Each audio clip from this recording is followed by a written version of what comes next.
who will come and be a part of this demonstration? I need 8 people. Who will come?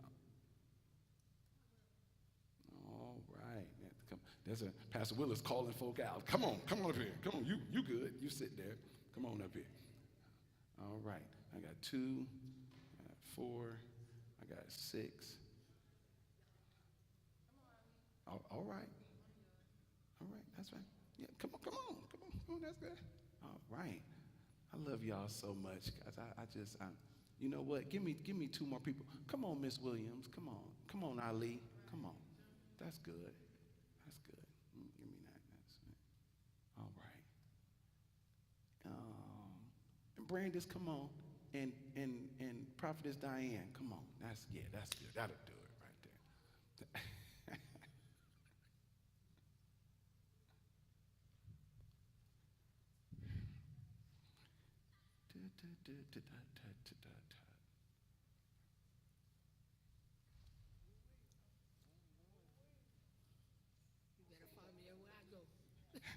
She threatening you already. I ain't even get the whole thing on yet. She already threatening you.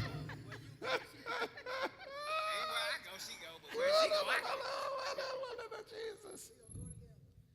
No, you can't pick who you don't try. Don't even try. Come here. Oh, Jesus. Don't go to praying now. Don't try to intercede now. She's trying to intercede now. Use her intercession skills. They are not going to work today. They are not going to work today. Make sure I don't put it too tight, but just wanted to make sure that's good there. All right. Look, come here. Yep, come here, Aj. Thank you. All right. There you go. Right there. That's good. That's wonderful. Look at Jesus. Look at that. It's locked in. We locked in. We on the same. That's it right there. Look at Jesus. Look at there. And you know what? I'm going to go ahead and leave y'all 2 right here. That's good. I know that's right. She's like, look, if we're going to be tied together, I don't know who you is. Hey, girl. All right. Blessed be the tie that binds. Oh, Jesus. Oh, yeah. I like that. I like that. A lot. Yep, just a little Boy Scout knot. Just a little one. Now, come on, Yvonne. Come on. Oh yeah, the 2 trouble starters in the church. I'm tie y'all together. Perry, we're gonna see how this gonna work out right here. You might have to pray and get some oil on your hands, but I don't know. These 2 right here, they be starting trouble in the spirit realm. I don't know how this gonna work out. All right, you all can go back to your seats. You can place those right there. Wait, hold on. Wait, hold on. Wait a minute. Which seat we going? Hold on. Wait, what we doing? All right. Y'all good? Y'all good? Let me see.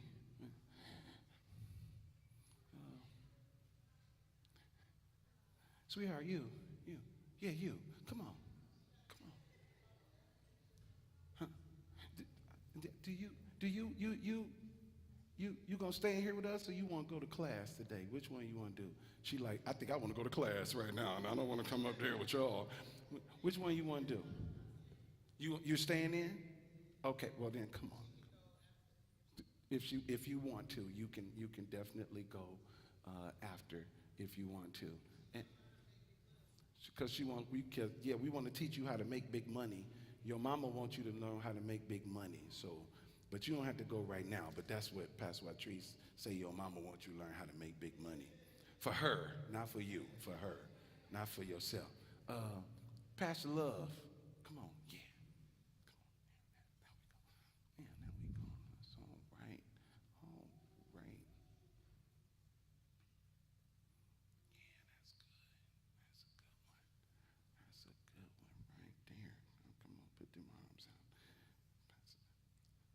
Pastor Love, she really got the Holy Ghost in her, so you got to be careful.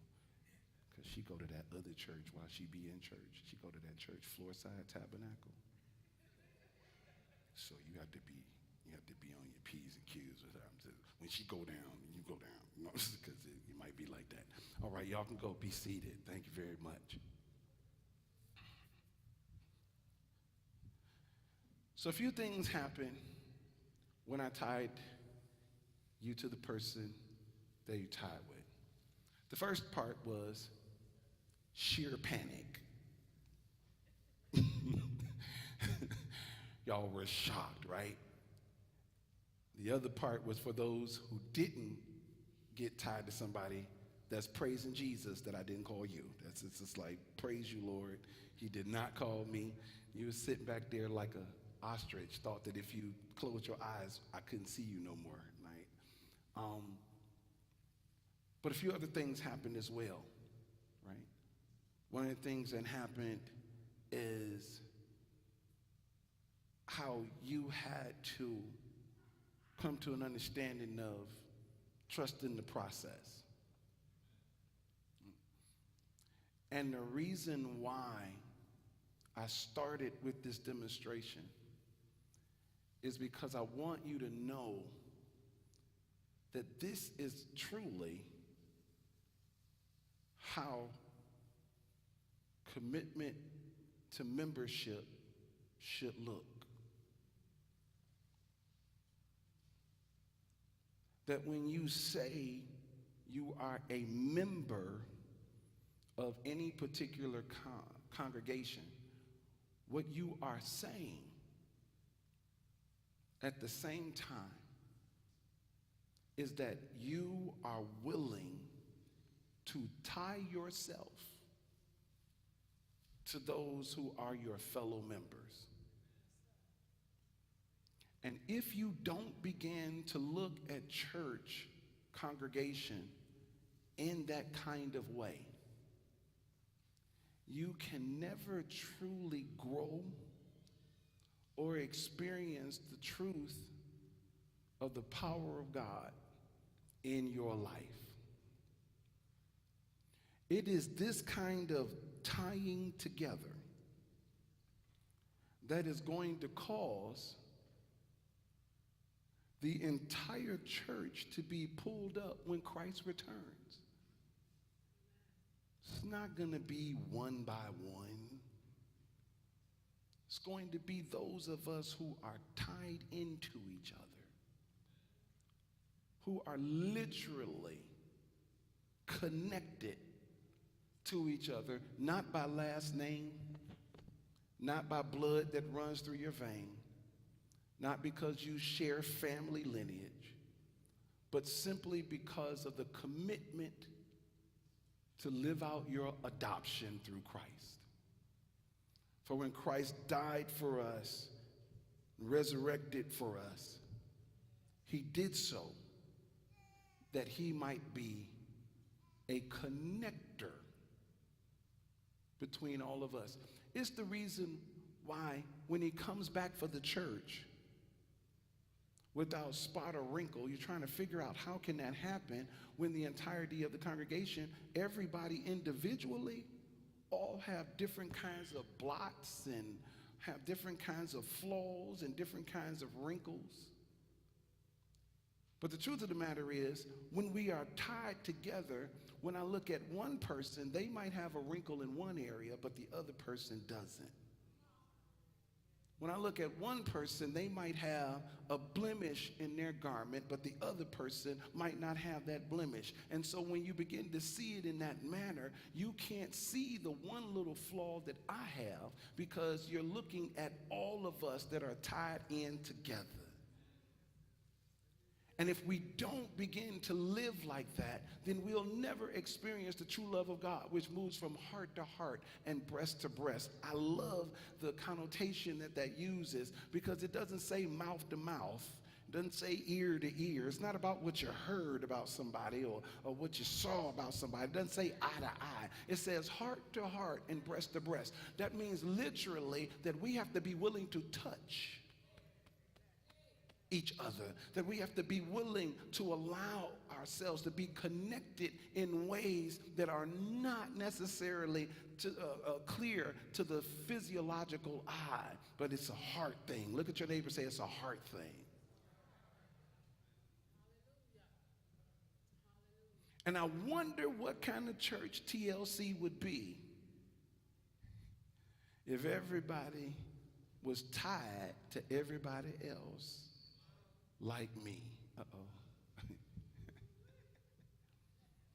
Today I want you to question your ties. Because you'll notice that there are some things that happen when I tied you together after the shock, that is, after the initial shock went away. So my daughter right there was like, oh, Jesus, I don't know what Ali done got me into. That's why I called him up here too. And she said, oh, God, I don't know what he did, right? But let's talk a few things that you had to do, right? First, being tied together requires submission. You have to let me tie myself to you. I can't demand that of you, which is how some churches get into trouble, because they try to demand that people be connected. They try to demand that people love each other. Love is a commandment that comes from God. It's not a commandment that comes from us. But even though it's a commandment that comes from God, he still doesn't demand it. He allows you to work it out on your own, because love is not something that should be demanded. If it's demanded, then it is domination, and God is not calling us into domination of one another. He's calling us into a submission to one another. I want to be tied to you. Oh, see, there it is. I want to be tied to you. Do you know how many people come to church that don't want to be tied to anybody until they need to be tied to somebody? I wish. And maybe that's why people don't want to be tied back to you, because you only seek to be tied to them when you need something, but you don't really want to be tied to them. Because when you want to be tied to someone, you want to be connected to someone, you submit to that individual in terms of being tied to them. Through that submission, guess what else you had to do? You had to communicate. You had to communicate. When I said, go back to your seats, you had to communicate which seat we going to. Because I wasn't sitting where you were. I'm preaching already. I wasn't sitting where you were sitting. I had a whole different place picked out. It was warm. It was comfy. I had been there. Matter of fact, I sit there every Sunday. Because you could come to church and sit someplace every Sunday and never be tied to anybody. Some of us come in and pick seats that are not next to anybody. Because when I say reach out and touch your neighbor, you don't want nobody to touch you. You don't want nobody to look at you. You don't want nobody around you. But then you try to figure out when something's going on in your life why you don't have anybody come see about you, anybody to come check on you, anybody to bless you. Then you leave out talking about, see, the church, I didn't put all my money in, which we could question that if we wanted to. But the church, I didn't put all that money in, all of that. They don't have no real love for me. It's not that we don't have love for you, but you didn't realize that when you said, I want to be a member of this church, that means that you are submitting to and communicating with us that you are ready to be tied in. You're ready to be tied in. And that means you have to communicate with people that you are tied into. Some of y'all see the ministers are texting you, just texting you to see how you doing. You won't even communicate back to your minister how you doing. Matter of fact, you don't say nothing to your minister till you get to church, and they have to hunt you down to get you to say something to them. And they're out here praying for you and trying to be a blessing to you, and you won't even communicate back to them. And then when they do hunt you down and come to you, you're trying to act like they in your business, like everybody else don't already know your business. Let me tell you this. I would rather God be in my business, and I would rather somebody praying for me be in my business, and I would rather somebody that's going to send me a Bible verse be in my business than somebody that really truly don't care nothing about me because they're not tied into me. I need to have more communication with the person that I'm tied to. Because if I'm tied to you, But I'm not talking to you. I'm talking to somebody that I'm not tied to. How is that going to help? Pastor Willis and EJ are tied to each other. It don't matter what Pastor Willis asked Mama Glow, because Mama Glow ain't tied to her.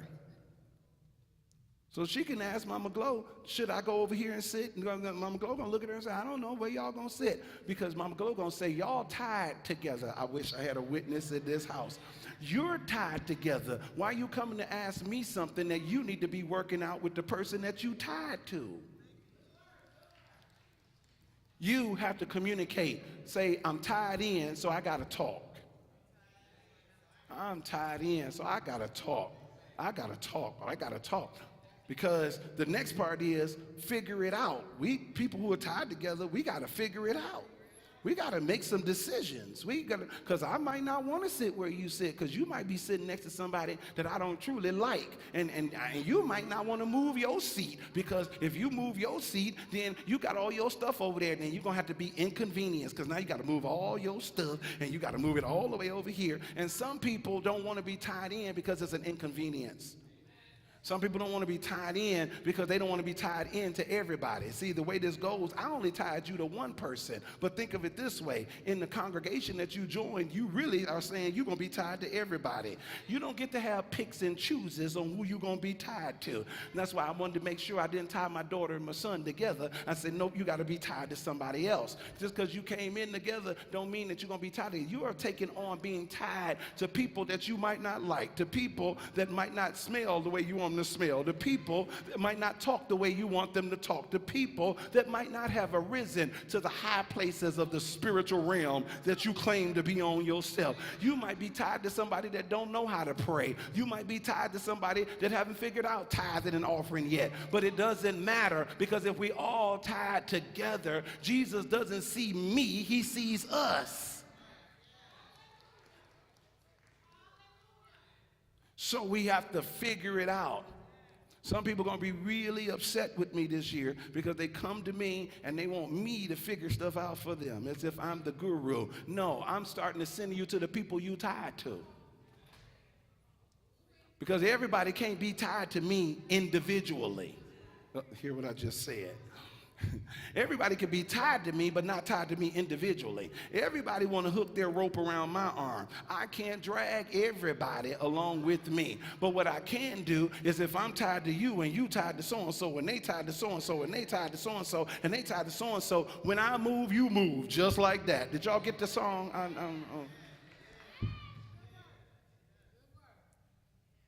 Another thing that we have to look at when we're tied together, these are some great points. This is the thing that you've done when you said you wanted to be a member of this church. These are things you've done. You have to have agreement. Now here's the challenge to agreement. You're not born with it. You wish you had a sixth sense. Hearing, tasting, smelling, touching, seeing, and agreement. It would be so much easier if everybody was just born with a spirit of agreement. But no, you have to come to an agreement, which means you have to be submissive, you have to communicate, you have to make some decisions to figure things out so that you can come to an agreement. Now, before they could get to any seat, the people who are tied to each other, they had to come to an agreement on where they were actually going to sit. And it might have required some inconvenience. It might have required some moving. It might have required a little bit of frustration, because every time you're tied to someone, it doesn't mean that automatically there's going to be agreement. But you have to be submissive enough and communicating enough and so set on figuring things out, because one thing is true, you're going to the same place. Wherever you're going to sit, if you're tied together, y'all going to sit together. So there's no need of me trying to pick some place that's uncomfortable for you, but that's comfortable for me, so I could show you, because I don't really want to be said. I don't care where you sit. No, see, you can't say that when you tied in. When you're not tied into people, you ain't got to care about them. You ain't got to pray about them. You don't have to figure out what's going on with them. You don't have to try to help them because they're not tied to you. But when you're tied to people, all of a sudden you care about the moves that they make in their life. When you tied to people, you care about where they're going and what they're doing and what they're getting themselves into. Not because you're the sin police, not because you're there to try to make them be righteous, because you still got some stuff to work on yourself.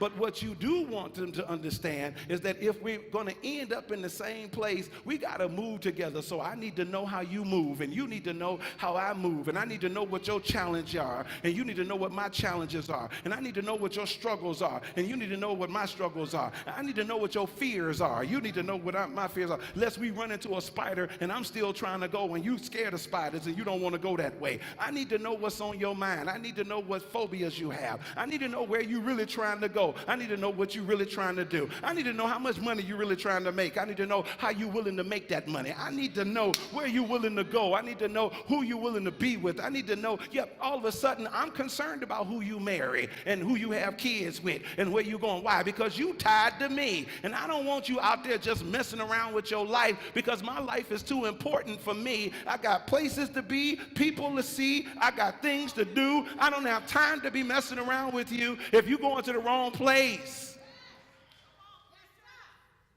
So being tied together will show you that when you have that kind of attitude that we're tied together, all of a sudden when people say to you, I love my church, they really mean that thing. People not calling you so they can get in your business. People not calling you because people had enough business to get in of their own.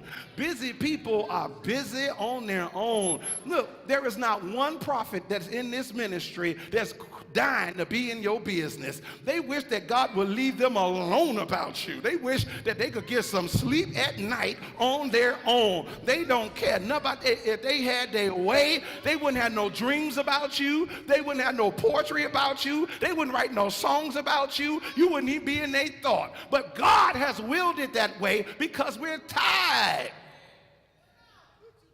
So I have to care about you. I have to care about you, because in caring about you, I'm caring about me. When we're tied together with that kind of agreement, guess what it does? It is matching the two commandments that Jesus hinged all the other commandments on. Because see, you cannot love God with all your heart and all your mind and all your body and all your soul and all your spirit if you're not tied to him.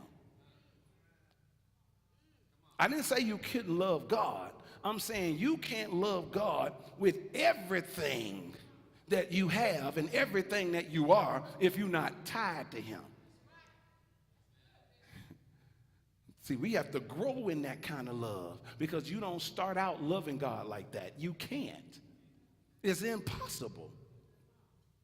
You have to hit a place in your life where he done been there enough for you. He done brought you through enough.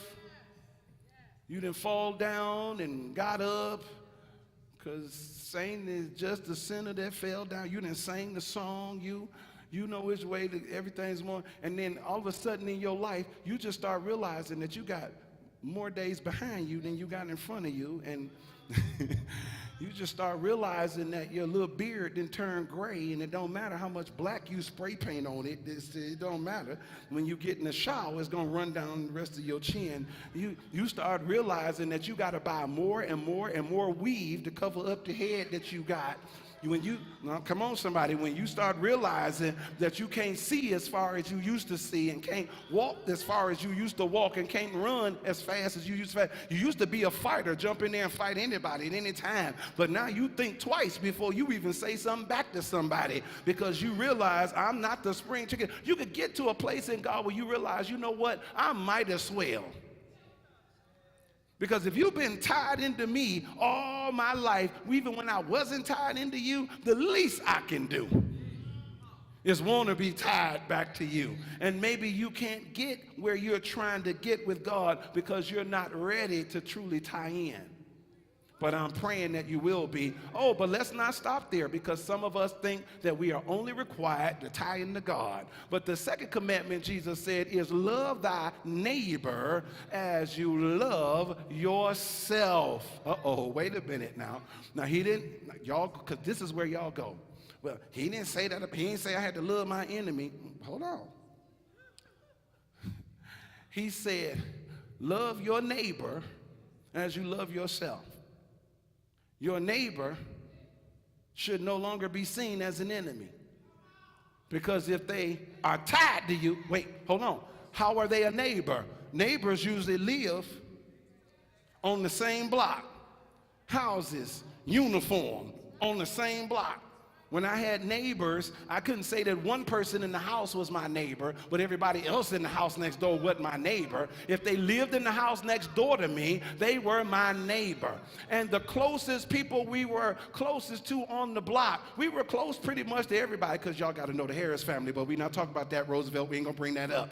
I'm just saying that you have to understand that we were closest to the neighbors next door than we were to the neighbors down the street. Why? Because there was a certain tie-in that we could do. When they would come to turn my mother's water off because she didn't have enough money to pay the bill, they would dig up that little patch of dirt in the front of the house, and they would stick that key down in there and turn it and turn the water off. And I would wonder all the time why my mother wasn't worried, why she wasn't crying, why she wasn't freaking out. And she would just stand there with a smile, and they would put that dirt back on top of it after they put the cap on. And as soon as they pulled off, my neighbor from next door started opening up the side bathroom window and letting the water hose out. And he said, here go your water. Run it through that window right there, because we are tied in. If your water is off and mine is on, then your water not on. If your gas is not working but my gas is working, then your gas is working. Why? Because what happens to you affects me, because we're tied together.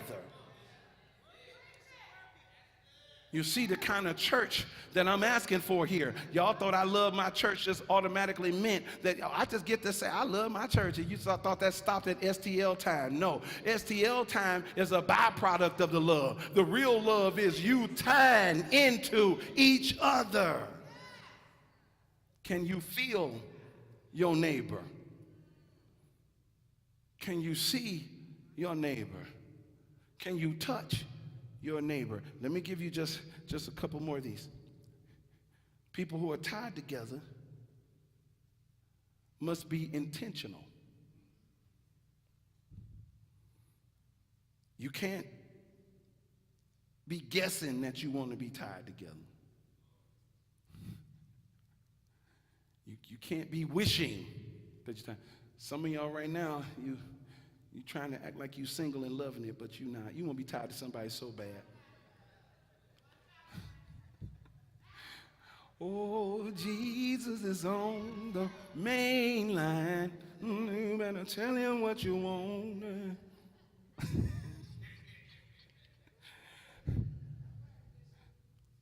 But you have to be intentional.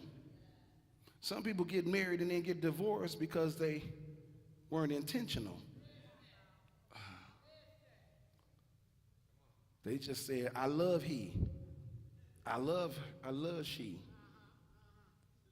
I love them. You don't even really know them, so that you could be intentional, because intentionality means I'm ready to go through whatever I need to go through because I intended to do this. You can't come back to me after you tie yourself to somebody and say, you know what, I changed my mind.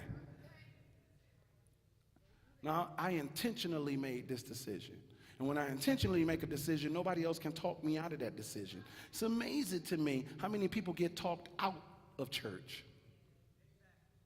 How many people get talked out of congregation?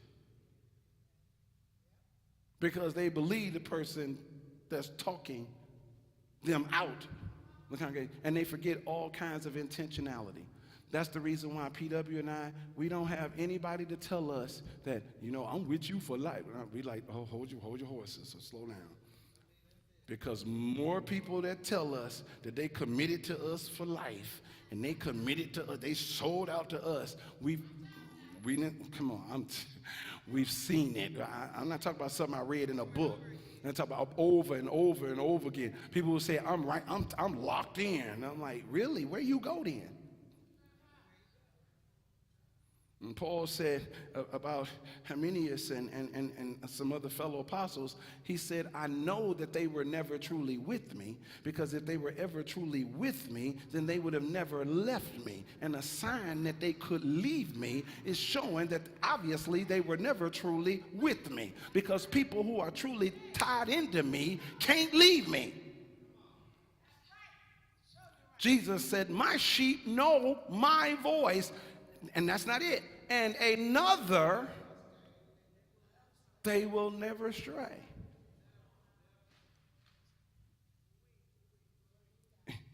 Here's one.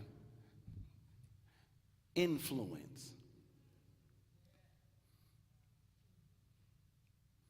It's one that I work on a lot, especially with people in the congregation, people in the church who have like positions of certain authorities, and they begin to feel like they can just kind of command things of people out of their authority,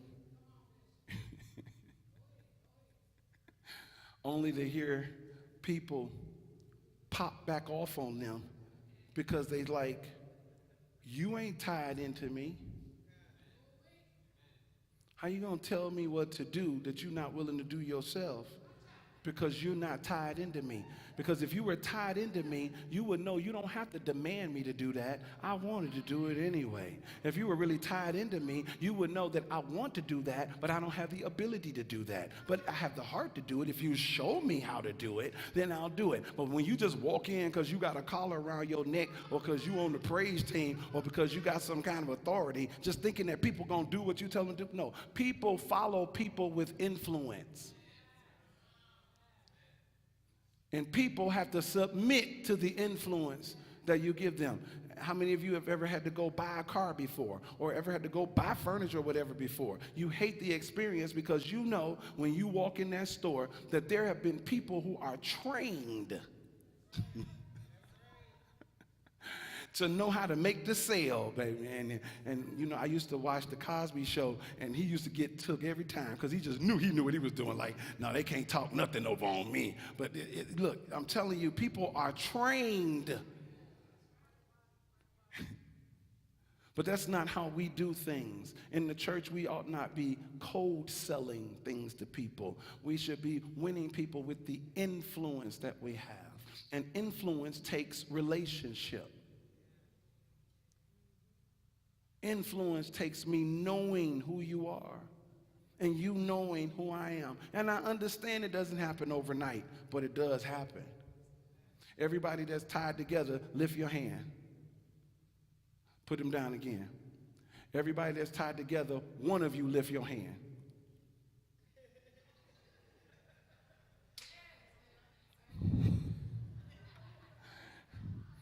Now, if you lifted your other hand that wasn't tied, then we got to keep preaching. You didn't just get the last 30 minutes.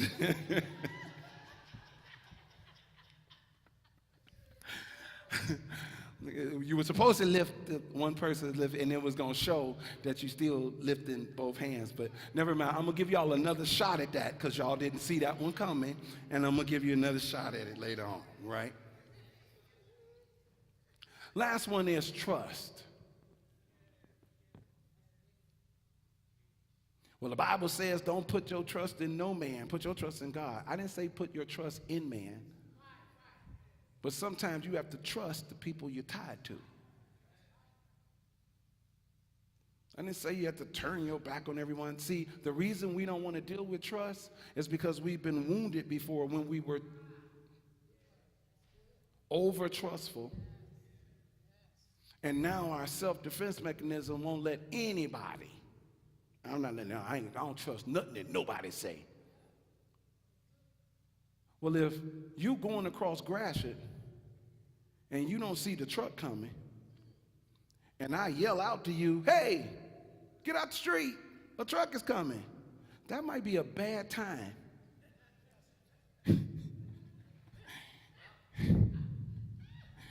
For you to tell me that you don't trust nobody and you don't listen to nobody.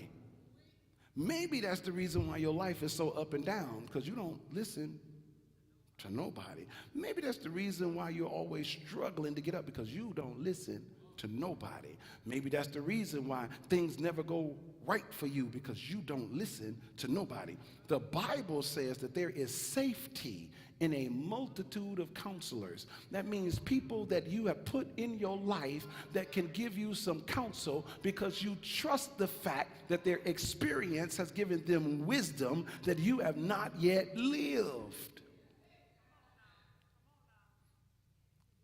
Person that you tied to, you don't know what they've been through in life that they could teach you about. You don't know where they've gone in life that they could teach you, we're not going down that road. Well, why are we not going down that road? Because I've been down that road, and I'm telling you, I know what's down that road. And, no, come on, we're going down that road now. I'm curious. I want to see. Now, we're not going down that road. Sometimes the people that you tied to, you might have to fight with them, because they might be trying to go someplace that you already know is not a good place to go. And if I love you, then I'm going to fight with you, because until you trust the fact that, because I'm made up in I'm not going back through that. I almost died when I was in that. I almost was dead when I was in that. Thing almost killed me. And here you want to go back over there just for kicks and fun? The devil is a lie. I'm not going back that way. And I love you so much, and I'm tied to you so much, that you aren't either. That's how church should be. Church shouldn't be standing back saying, well, go ahead then. See what's going to happen. And can't wait to get back to somebody else and tell them, I told them not to go. They went anyway. Let's see what's going to happen. Pray for them. Pray for what? When you could have gotten in the way. But if there is mutual trust, then I trust the fact that if I'm tied to Marilyn, and Marilyn say, Bishop, don't go that way, I trust Marilyn enough to know that obviously she must have experienced something that way that's not going to be good for either of us. I'm not about to take her through a quiz. I'm not about to try her strength. I ain't got to get all deep into her business and ask her what happened and who it happened with and where they was when it happened and all that. I don't have to know all of that. All I have to know is Marilyn. All I have to know is the person I'm tied to know that in the beginning we both submitted to being tied together. Therefore, I understand that you're not going to make a decision that's going to hurt you. Therefore, you're not going to make a decision that's going to hurt me. You know why we're afraid of each other? Why we don't trust each other? Because we're not tied to each other. And it's going to be increasingly difficult for you to continue to say that you love your church if you're not tied to your brothers and sisters. So everybody that's tied together, only one person raise your hand. All right, there we go. Now, come on. I was going to say clap y'all hands, but I would love to see how that's going to work out. Let me see.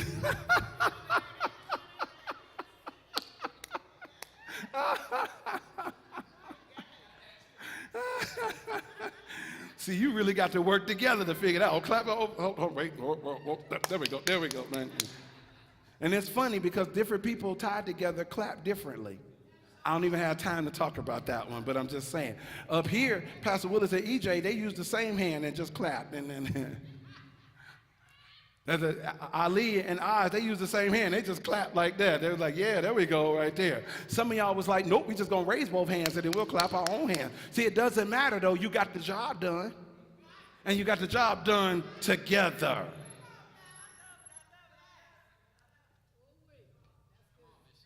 Can I give you just a few things on ways to be untied?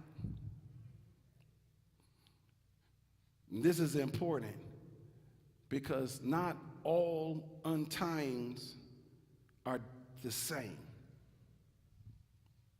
All right, here we go.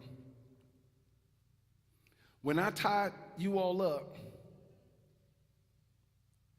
you could have taken off the tie.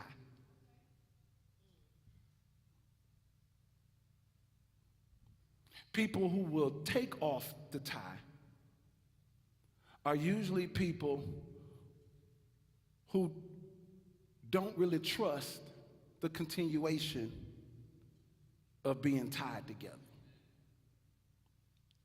So they'll go through letting you tie them up. Then they'll go a few paces. But then eventually, usually when there's some place where people aren't really paying attention, they untie themselves. They take it off. People who take off the tie know that they should be tied.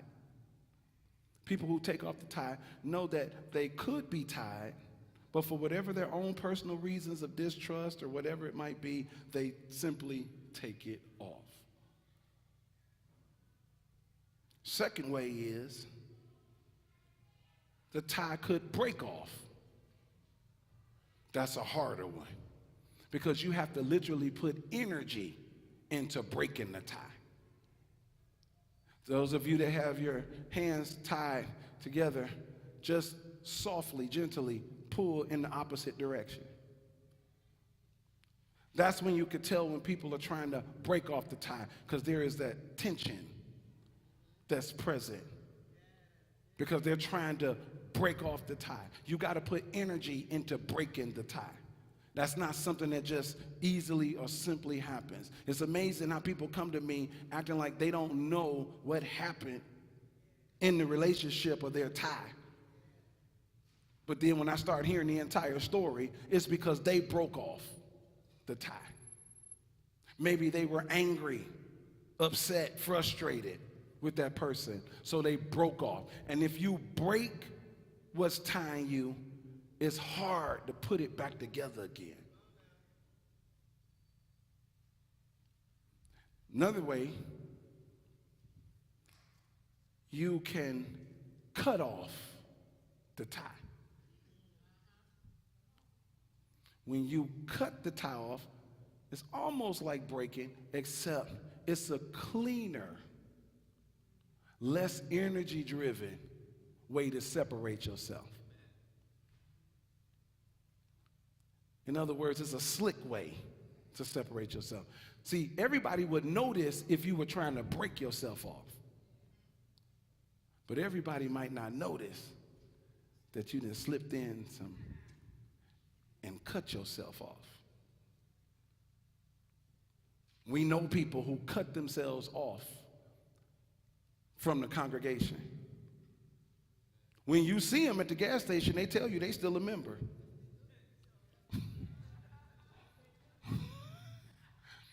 Uh-oh. Oh, Jesus. And they were here. They haven't been here in about 2 years, 3 years, 4, 8 years, 10 years, whatever. But they will tell you once a lifer, always a lifer. That's what that means. So they feel that they can have the benefit of the life, but not have the ties of the life. And there are some things that you cannot benefit with me in unless you go through it with me.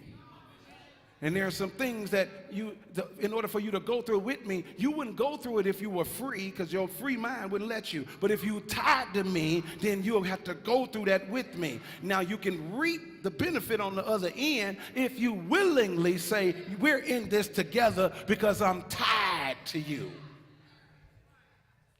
But when you didn't mess around and cut yourself off, it's also not only disloyal to the persons that you were tied to, it's hurtful to the person because they are jumping out there in the situations thinking that it's all of y'all together, only for them to find out that you didn't cut yourself off. They think that you praying for them. They think you fasting with them. They think that you're loving with them. They think that you got their best interests at hand, and you didn't cut yourself off secretly from them. Change your number. They don't know where you are no more. You won't call them back. This and that. And it's a hurtful feeling to find out. I almost would rather you break off from me, because at least if you break off from me, I know you don't want to be with me. But when you cut yourself off from me, I got to find out the hard way. Some of us are suffering in our membership because we cut ourselves off. We try to cut ourselves off from one person and stay tied to another person, but it's disruptive in the entirety of the church, because the person that you're cutting yourself off from might be connected and tied to the person that you don't really want to be. Oh my God. Now all of a sudden you're trying to stay tied to the person that you like, but they tied to the person that you don't like. But you trying to act all spiritual and all deep and make everybody think that you love everybody. But we all heard the secrets going around, how you done told this person, I don't really care for. You know, they ain't bad, but I don't really care for them. I mean, it ain't like we gonna ever be best friends or nothing, because I just don't like the way that they do this, and I just don't like the way that they do that. And I just don't like it. But when they get in your face, oh, you my girl. Oh, look at my brother right there. The devil is a lie. We got to be tied together. We pose no threat to the gates of hell if we are cut off from each other, broke off from each other.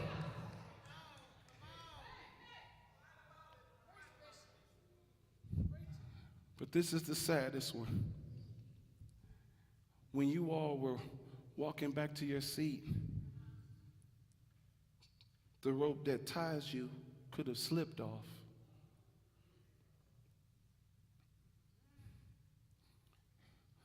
And that's because although you're wearing it, when you start moving, it's not tight enough. And because it's not tight enough, you slip off. And sometimes when people slip off, we treat them like they broke off, or like they cut off, or like they took off. But the truth of the matter is they were trying, it just wasn't tight enough. But if somebody would recognize that, no, I don't want to be disconnected from you. So every now and then, I'm going to test the strength of that tie to make sure that we really connected.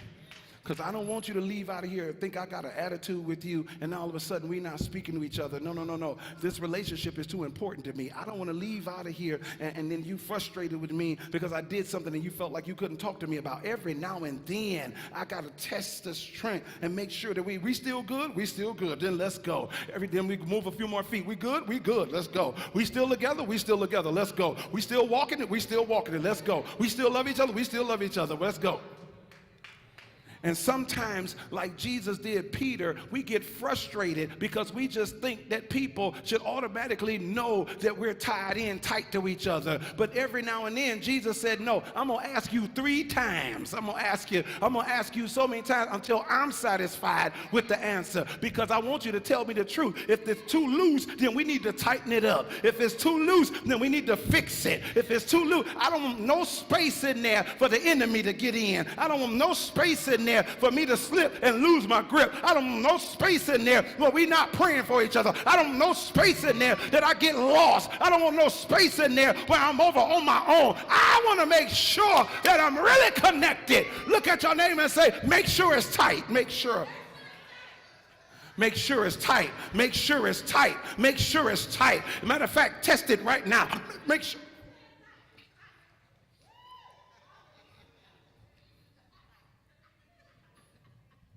Because when you start moving, the rope starts working.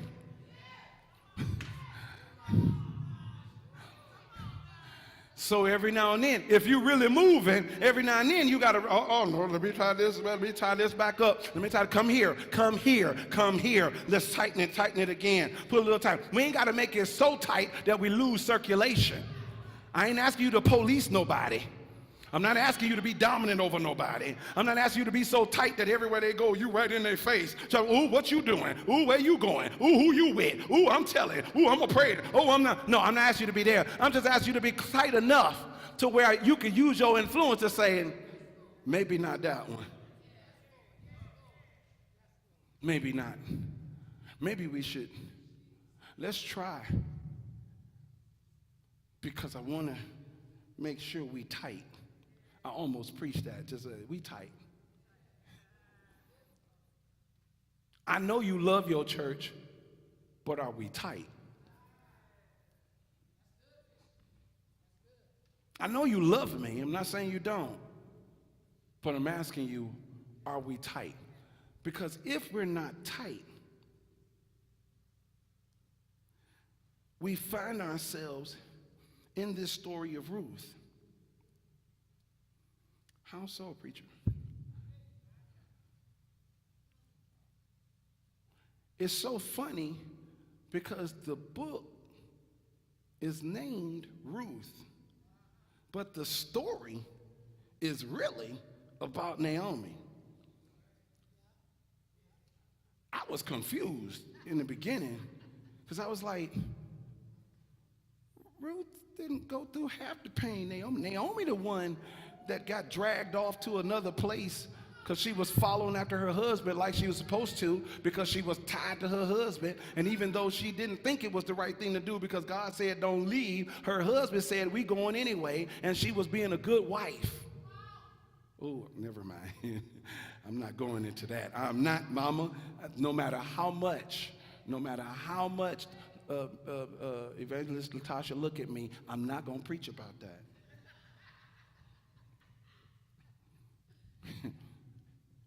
She goes, follows her husband to a new town, no family. And not only a new town, but a pagan town. She used to one God, one Lord, one Father over everything. And he then dragged her somewhere where they worship all kinds of gods, but they got food. Because it's amazing what we chase and what we will allow as long as it can feed us.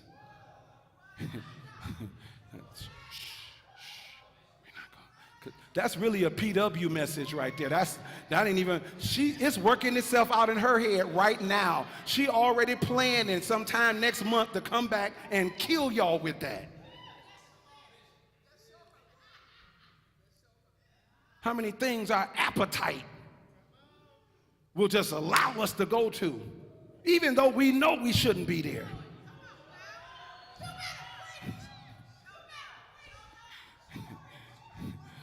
But because we're hungry and we would rather go find food ourselves than wait on God. Because the reason Israel didn't have no food, and Jerusalem didn't have no food, and Bethlehem didn't have no food, the reason they didn't have food is because they had disobeyed God. And so God said, deal with my chastisement, because out of my chastisement is going to come love and discipline. Discipline is going to breed love. I only discipline you because I love you. I'm not going to kill you. But because you don't want to be patient with God and trust God, and you don't want to be disciplined by God, you're going to go out and chase the wrong thing just so you can eat. And the thing about being tied together is now I got to follow you. So they get over to this new place, and almost suddenly, the way it reads, the husband dies. Leaves Naomi with just the two sons. The two sons in a strange place. They don't have any family there. And for those of you who are women, just understand what I'm about to say. When men, without a father, without leadership, without that wisdom, are in a place where none of the women are their family, I'm just saying it could go wild. That's all I'm going to say about it. It could go wild. So they found them wives, not from their own tribes, but from people of another country. Why? Because the father, through his disobedience to God, taught them how to be rebellious. They didn't have a problem fitting in to the new country because their father had run them away from the old country. So they weren't under the same wisdom and knowledge and direction of the old country.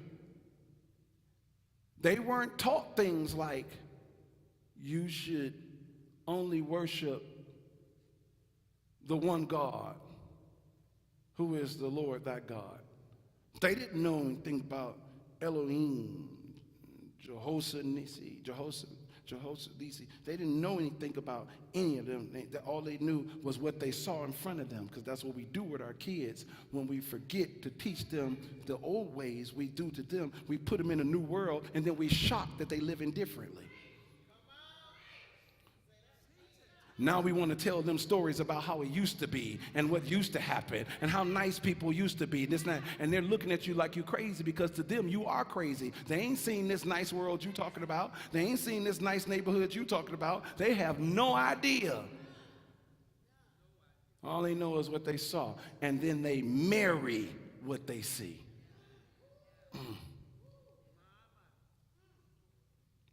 Now they have joined the disobedience of their father. And so guess what? They die too. Now Naomi is left with no husband, no sons. All she has is 2 daughter-in-laws. Two widowed daughter-in-laws. That's all she has. So she says, I have nothing else to tie me to this place. I'm going home. See, that's the foolishness of some of y'all. Y'all don't even know when God has delivered you from being tied to the craziness so you can get up and go home. You just stay out there in the craziness. You just keep on staying out there. Well, you know what? Now I don't want to be bothered with nobody. I'm so glad that he got, look, you need to get up and go home. I'm still trying to figure out why some people acting like they good without church. They good without us. They good without this, that, and the other. Look, if the Lord bless you to get out of the mess you got yourself into, you need to get up, dust yourself off, and come home. If there's nothing else tying me, there's nothing else connected me, there's nothing else keeping me back, I need to come home. I appreciate people that come back home, because it lets me know that they know where home is. They know where their bread is buttered. They know where they get what they need. They understand their connection to the place. As a matter of fact, they don't come in arrogantly. They come in like the prodigal son and say, you know what? Look, I don't know why I left in the first place, but I tell you what, I'm back. You ain't got to put me in the old spot I was in. I ain't got to do this no more. You ain't got to honor me. I'll sit in the back if I need to sit in the back, because I don't care. As long as I get home.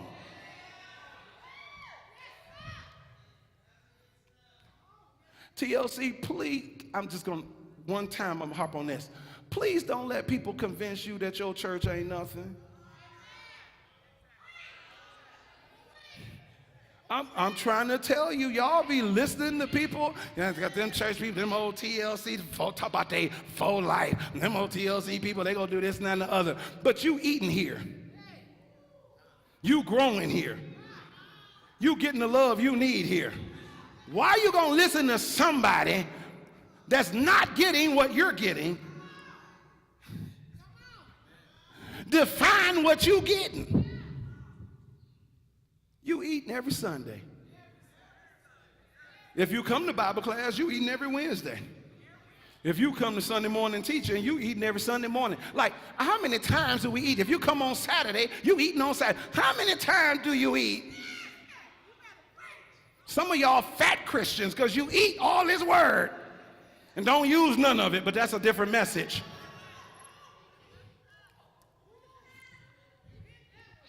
I hit that and quit it at the same, ow, like that.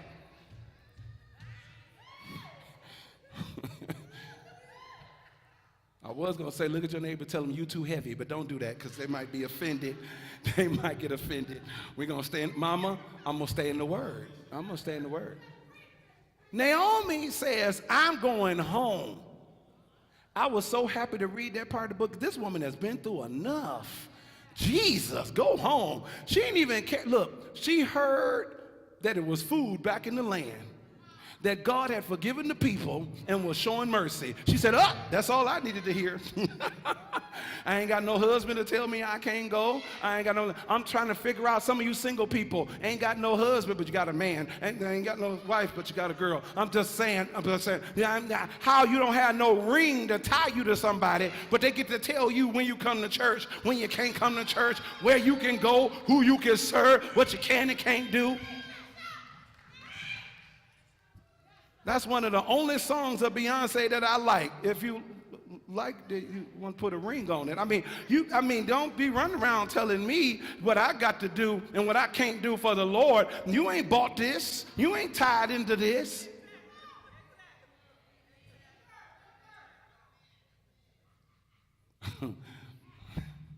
Miss Williams, don't get too happy over there. She like,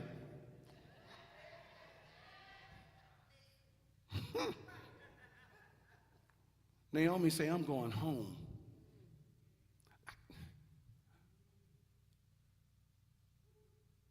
TLC needs to become the place that you're so connected that when you're not in it, you long for it.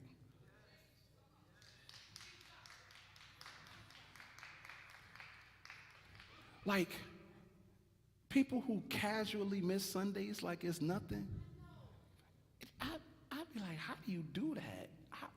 Because if I miss a Sunday, look, be on vacation, and she be like, go ahead, because she know I got to hook the YouTube up or something. I got to Zoom something.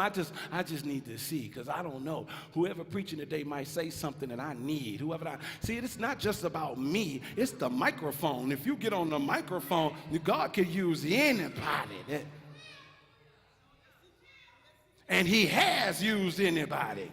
One thing that we've learned over the last 30 years is that God will use the babies. Remember we had a baby breakout? Remember that service? It's right before we came here. And Amari and Virgil and Tyresha's boy and a few others, they were in children's ministry in the back. We were in front praying for them, and all of a sudden they came out like the deacon board. You know what I'm saying? Amari leading them. They follow behind. Amari walked straight up to me and did like this. And I looked, I put the mic in his hand, and I sat down. And the boys started prophesying. They started praying over people. People was getting delivered. People was getting set free. I was like, that's the church that's what I'm talking about right now. Boy did so much he scared himself. That's what happened. He on the run now, Roosevelt. He like, that was scary. That's a lot of power. But it's something about not being here that I long for it when I'm not here. Like, I got to get here. I got to know. I got to be a part. I got to belong. Naomi say, I'm going home. And this is where the rubber meets the road. When she starts toward the place of God, Orpah, Ruth, they are with her. They go so far. Watch the ties. They go so far.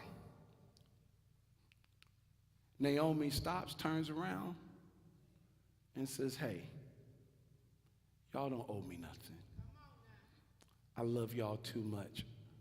No, old lady, I wouldn't blame y'all. Go on back. I'm going to go to my home because I'm going to die over there. That's all I want to do. But just, y'all go back home. And the first time, both of them said, no. We going with you. She said, okay. Went a little further. She turned around again. And she said, look. Now watch what she added this time. She said, look. Y'all going with me in vain. It ain't like I can give you anything. I ain't got no more sons. I ain't got no husband.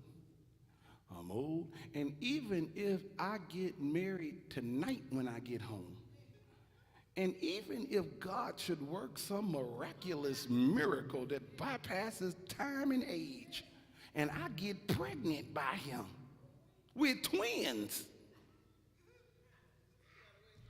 you still gotta wait for them to grow up. And y'all not where I'm from. Y'all don't know nothing about these. Our people over here, they don't run around like y'all do. Ain't no getting no. He gonna be 30 when he get married. You gonna be waiting a long time. He ain't considered a man till he's 30. You gonna be waiting a long time, baby. She said, y'all go back.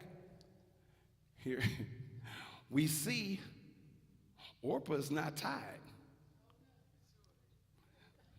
It kind of suggests that she was only going with Naomi because it was exciting to go to another place, because she thought that when she got there that Naomi was going to be able to give her something right there. She thought she was going into a great possession. She thought she was going to get something that she desired, something that she wanted. As soon as Naomi said, I ain't got nothing for you.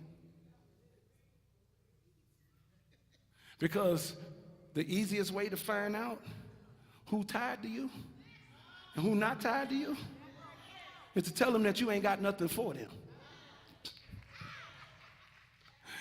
Tell them that all you doing is going to die. Let me help you out. Let me help you out. Ladies, next time you go on a date, you really want to see if this rascal is really there? Tell him you ain't got no money, you ain't got no job, you just waiting to die. See if he stay around. If the dinner ends early, rascal he wasn't tied to you. He was tied to your physical attraction. He was tied to how you look. He liked how you expose yourself. He liked how you talk, how you sounded. But as soon as you start telling me I ain't got nothing for you but to lay up in your arms and die.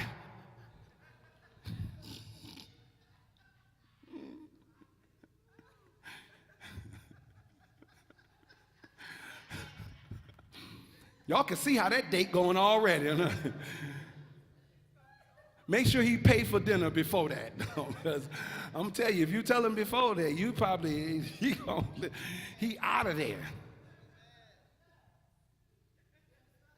Man, you want to see if she really willing to be tied to you? Tell her you ain't got no money. Tell her you still live with your mama. Look, ooh, here how the women. See, the brethren didn't even say nothing. They was like, yeah. The women were like, oh, no, don't tell me. Don't tell me that. Still what? Because people only want to be tied to people that they benefit from. But the church isn't that space. You are tied to people who need you. Not because you need them.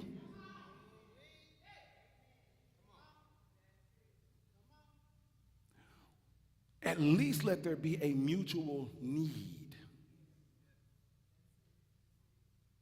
Naomi told her that. And Orpah said, oh, wait. You ain't got no cousins over there or nothing? That's right. I thought we was going to do some stuff. She did just like that.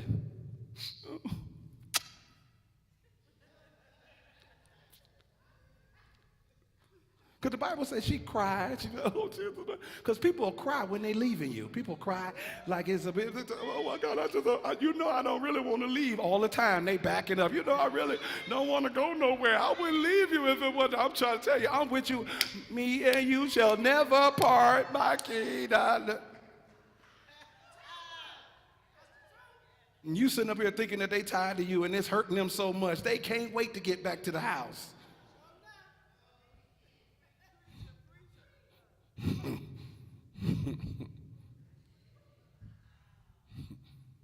Naomi thought both of them had left, although she only got a kiss from one. So she turned around and she went to take some steps, and she noticed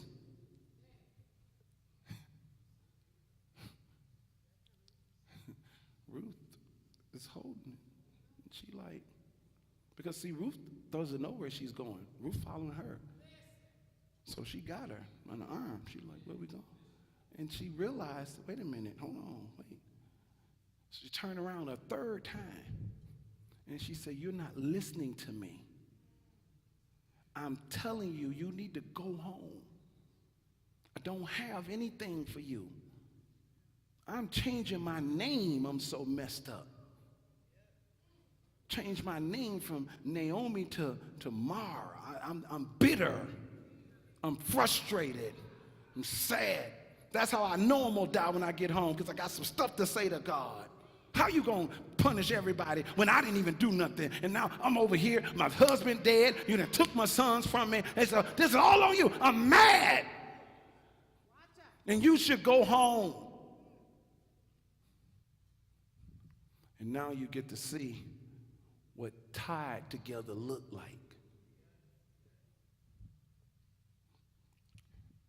Ruth just stood there and looked at her. She waited till she got done. And I want to give you the Darrow translation. I heard all that, yah, you doing, Naomi. But right now, we still alive. And you might as well stop talking, because I'm tied to you. Where you go, I go. Where you live, I live. Where you eat, I eat. Whoever your God is, that's my God. I don't even know him. But if you say your God, then he my God. Where you die, I'm going to die. So much so that wherever they bury you, that's where they going to bury me. Because not even death can separate me from you. So you might as well cut out all that nonsense you talking, because I'm not going back. Why? Because there's a tie that binds us. And I realize, Naomi, that you didn't put it on me. I put it on you. I'm telling you, I recognize a child of God when I see it. I know where I came from. I watched all that stuff happen to you. I watched all you went through, and you were still graceful, and you were still merciful, and you still walked with your head up, and you still walked with an integrity, and you still made sure that you prayed to your God, and you still made sure that you did right by people. I want to be a part of what you are. I'm tied to you, and it can't be broken, and I'm not going to let it slip off, and I'm not going to let it be taken off, and nothing's going to happen. It's not going to be a cutoff. I am not going back. That's how membership is supposed to sound. When you join a church, you are saying to us, where you go, I go. Where you live, I live. Where you die, I die. Where you eat, I eat. Where you walk, I walk. Wherever you are, that's where I am, because not even death.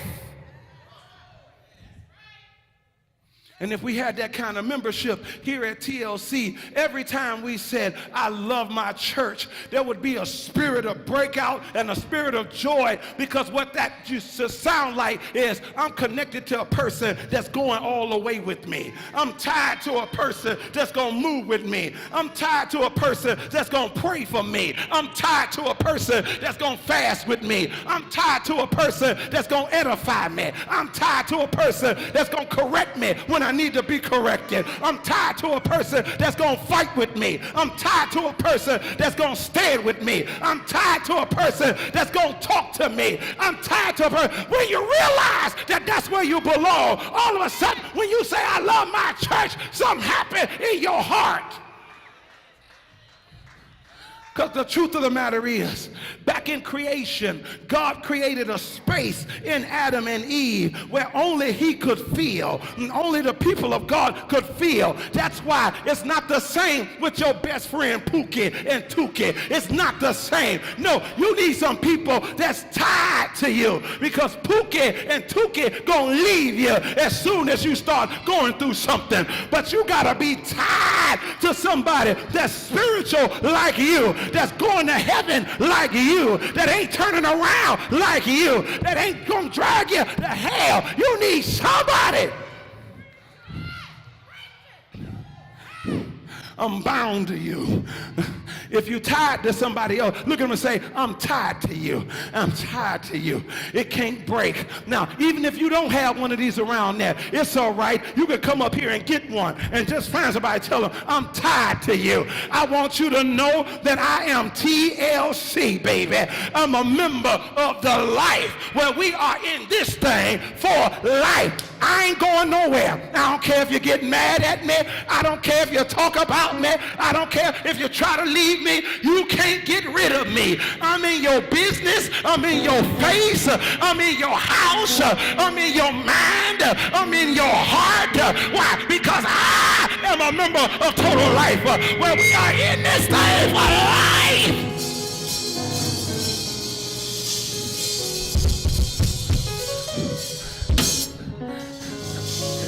If that's the way you mean your membership, you need to come get you a tie. You ain't even got to tie yourself to nobody right now. Just use it as a remnant of who you are and why you're here and what you understand to know. What I'm saying to you, I'm looking you in your face and telling you that you're my brother. I'm looking you in your face and telling you that you're my sister and that there ain't nothing you can do about it because as God lives, I am with you. As God lives and give me strength, I'll never turn my back on you. I'll never go home on you. I'll never walk away from you. I'm always praying for you. I'm always loving you. I'm always blessing you. I'm always here because I love you.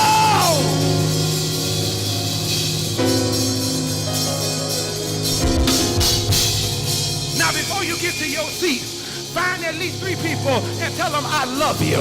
And when you realize when they say that they love you, that what they're saying is that they are tied to you. And there's nothing you can do about it. When they say I love you, realize that you're connected and that you got somebody that's in your life that'll never turn around on you. You got somebody that's in your life that'll never give away on you. You got somebody that's in your life that'll never walk out on you. You got somebody in your life that'll never give up on you, that'll never quit on you, that'll never stab you in the back. Yeah! Yeah! Yeah! Now give God a praise in this house.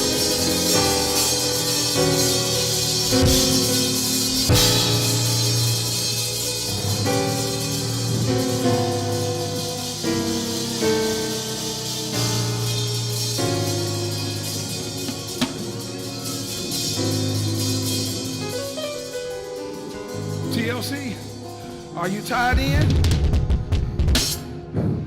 Are you tied in? Are you tied in? Are you connected? People you tied in with, I need to give you this. We ain't no joke. The Bible said that after Ruth said that to Naomi, Naomi saw that her heart was set to go all the way with her. Because membership is a journey that you start, and no one wants to be member with somebody else that's not willing to go all the way. Yeah, we get upset with each other sometime. We get frustrated with each other sometime. Sometimes the syncopation not working right. Sometimes you moving this way and I'm moving that way, and it hurt a little bit. But I want you to know I'm still tied to you. You can't just disappear and I don't hear nothing from you. I'm tied to you. You can't just not show up and then not call back because I'm tied to you. Do you understand the love? I'm tired. We're tired. And I don't want us to be just another church where we just go to church and have worship service together, because we can't truly be having worship service if we're not tied. I need you to change Be transformed in your mind. The Bible said that when Naomi heard her say that, and she realized her heart was set. That's what membership is. It's you setting your heart. It says her heart was set, and she never said anything else to her to try to send her back. And then the two of them did what? Start walking together. I want you to realize that the people you tied to, their heart is set. They're trying. And once you realize that their heart is set, that's why they keep getting in your business. That's why they keep asking you how you're doing. That's why they keep calling you. That's why they keep texting you. That's why they keep trying to sit next to you. That's why they keep trying to high five you, and you won't even high five them. That's why they're doing that, because their heart is set. See, TLC, that's how we have to be. We have to be so set in our heart that we're going to win somebody to Christ. We have to be so set in our heart that we're going to help somebody grow up in Christ, that no matter what they do to us, it don't change our set heart. Doesn't matter what you do. Don't matter what you say. You can try to send me back all you want. My heart is set. Oh, I'm going to get you there. Look at the person whose hand you tied to and tell them, I'm going to get you there. If your hand not tied to them, so we're going to get there together. Look, we're going all the way. We're going all the way. All you got to do is make up in your mind that you're going to stop trying to send me back and just say, my heart is set. I want you to stand to your feet.